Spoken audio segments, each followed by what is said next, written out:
You guys hear that? It's my heart beating through my chest. I'm very nervous. But mostly, more than that, ladies and gentlemen, I'm so grateful to be here today. To share with you how I believe that we can make a difference in the lives of others and why we should do so. This is truly such a meaningful moment in my life. 15 years ago, I was 7.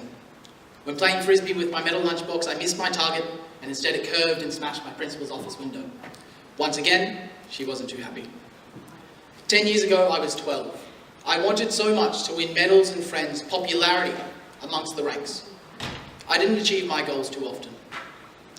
8 years ago, I began achieving my goals, but something else was missing. 6 years ago, I finally came out of what would be the darkest roads depression has led me down this far. It seemed it would go on forever, walking the same dark roads over and over, lost, dazed, and confused. I'd wanted to die. I was 16. 3 years ago, I recognized my goals, they did not fulfill me. You see, I came across this idea. Well, it's more of a notion that you can't take anything out of this world, but what you give back has a long-lasting effect far beyond. With this realization, 2 years ago, I decided I wanted to help my brother Harry to find financial independence. Harry has ASD, so I think unsurprisingly, he struggled in the workplace before. The truth is, this is no one's fault, but a misunderstanding by both parties. The employer did not have sufficient knowledge or understanding to properly communicate or instruct to Harry, and Harry didn't really understand about ASD either. All he knew was he wasn't being understood. So with communication issues between the two, and no systems or strategies in place by either, fate would have it that Harry's few career ventures were short-lived and not enjoyed by either Harry or the employer. Over the next year of planning and procrastinating, I began to make links between my own careers. Periods of depression had always affected me in the workplace. I'd be late, forgetful, unmotivated and dull. It's a lot easier in these times to make something up than explain my circumstance. That from time to time my mind finds itself in a dark and lonely shadow of which there seems no escape. Ambition crumbles, my spirit grows numbingly cold, and perspective skews, making simple things miles high. And as late nights crying turned into early mornings thinking about, obsessing around how bad it could really be to be dying. Maybe if I was not so good at smiling. Maybe if my eyes weren't so good at lying when like a broken record over and over I'd say, yes, I'm well, thank you, fantastic, top of the world. When behind the scenes my soul whimpered softly. I longed to stop trying. For they say how far he has come since the scars of his past, but they have no idea in these times the agony behind the pain that I've masked. I often wondered if my circumstance was known and understood in the workplace, rather than a taboo discomfort to be swept under the rug. If then, maybe then somebody, anybody, just once would notice and call out my line. Or maybe even I'd feel comfortable in revealing from the inside where my soul resides that day, I felt I was dying. My blanket too heavy, glued under my covers. Away from the world, I just stopped caring. Yes, these times interfere with my external commitments. But hey, I can't help it. That's just who I am. I've done my best to develop strategies to manage, and along with continuous learning of who it is that I am, I've done better at holding down my jobs. Only just. I did, however, find myself in what seemed to be a similar position to Harry. We, for employers, were harder to employ, and we had a more difficult time being employed. That's it. That's my piece to the puzzle. I'd like to give others in our situation supportive employment. I'd like to create an opportunity for these people to go out and work and enjoy it, to understand it and be proud of it, for this job to truly benefit and support these individuals on a personal level. Creating a workplace that focuses on improving upon the person and thus allowing for better results. A workplace where one's circumstance is never taboo, is never secondary, but the progression of understanding and the continual iteration of our support is first and foremost. So I said, that's what I'll do. Just over a year ago, I started my social enterprise. My first 2 employees, my brother and I. This was my plan. Simple as can be. to take something that we were good at and something that we could enjoy and use it to help the people that we were passionate about helping. I came up with 4 pillars of which our organisation would achieve this. To take action, create awareness, be charitable, and inspire others. These 4 pillars, by the way, can be used with anything anyone is passionate about and anything anyone is good at in combination to change the world. So we got out the mower and picked up the rake. Gardening was perfect for Harry.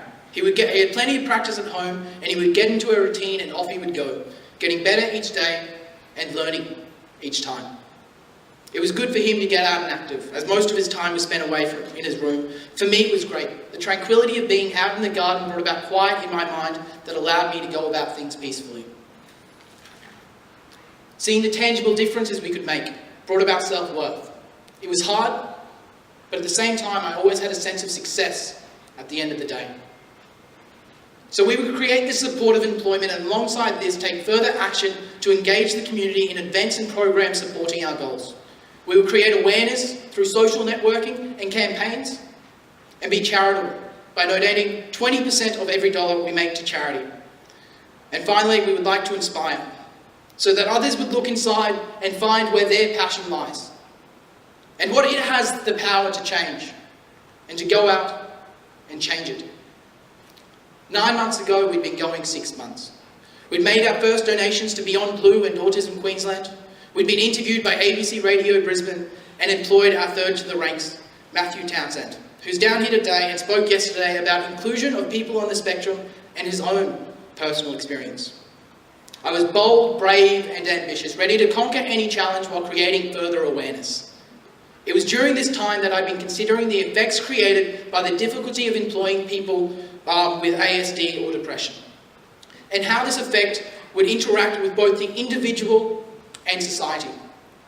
I concluded that on a personal level, it would lower an individual's self-worth and independence.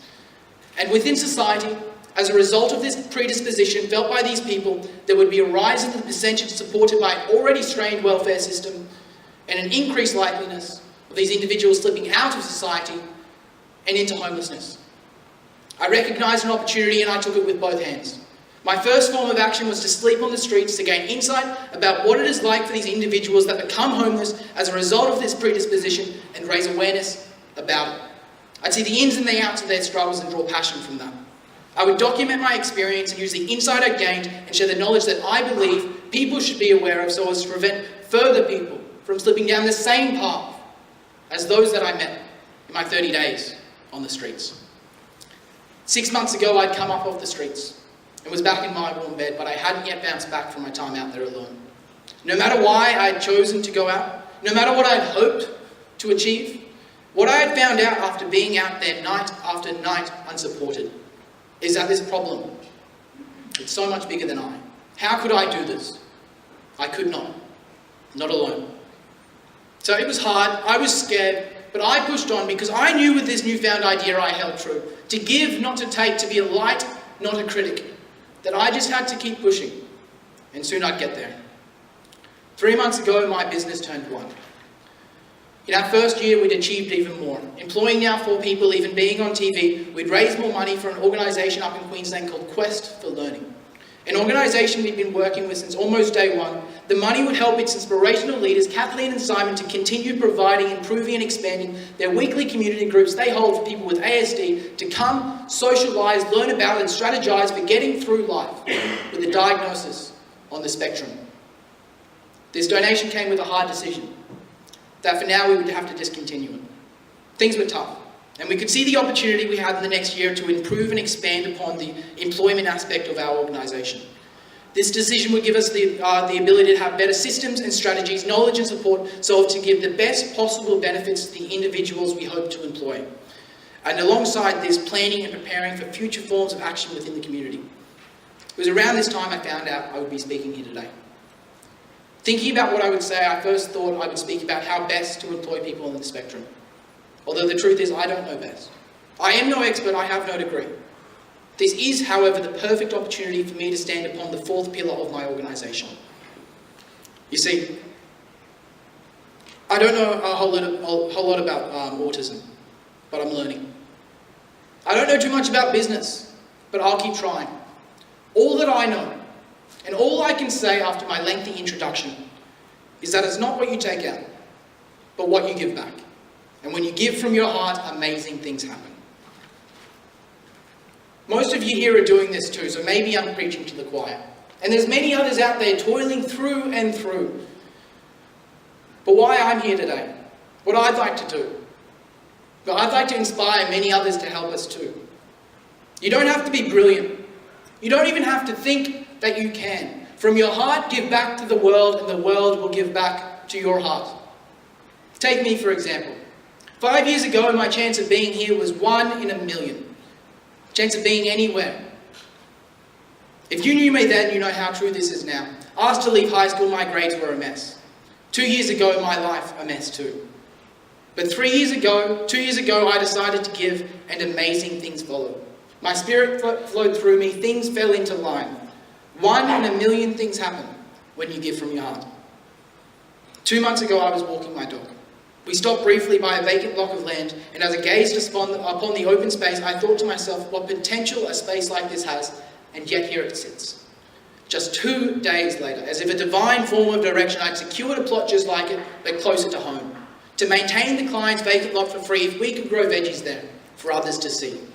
So I set plans in motion and prepared the land, and now soon we will have a group of people with ASD and depression completing a life skills course where we aim to provide work experience for those we'd like to help, walking them through the process of employment, teaching them where others in their situation have commonly struggled, and methods to overcome, and for us as employers to cater. All the while in the learning process from vacant to vibrant, creating a pop-up inner city farm, where these participants will have the opportunity to sell their produce at a local market upon completion. I'm telling you now my big secret. To give, not to take. Please give from your heart. Yes, we struggle. Yes, times get hard. The last 2 months, the shadow's been heavy. I wonder if I'm in over my head. Halfway up a well, filling it with water so as to float up to my goal, but struggling to swim. Tired so often, submerged and holding my breath, fingers crossed, hoping from within, for I can see the top and the light that billows down. I will not stop.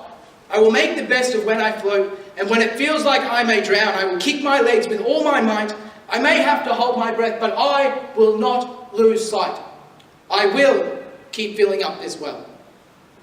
Over and over, every time I want to give up, every time I found myself drowning under the covers, I now find my passion, and I move forward strong and unafraid through the darkest nights, because dawn it always comes.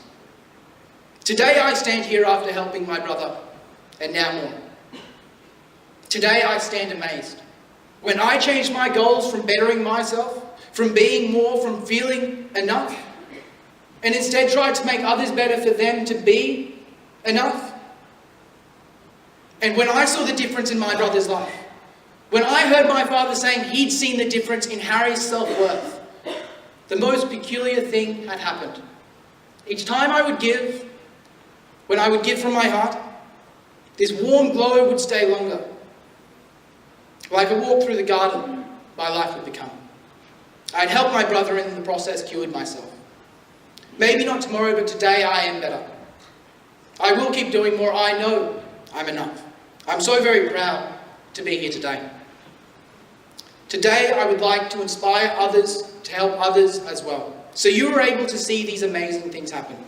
If you've ever thought I'd love to do something like that, or wondered what it is you could do to help, don't worry. But hey, I'm asking you now, please do. Or if you're halfway up a well, struggling to swim, holding your breath, please, please, please do not give in.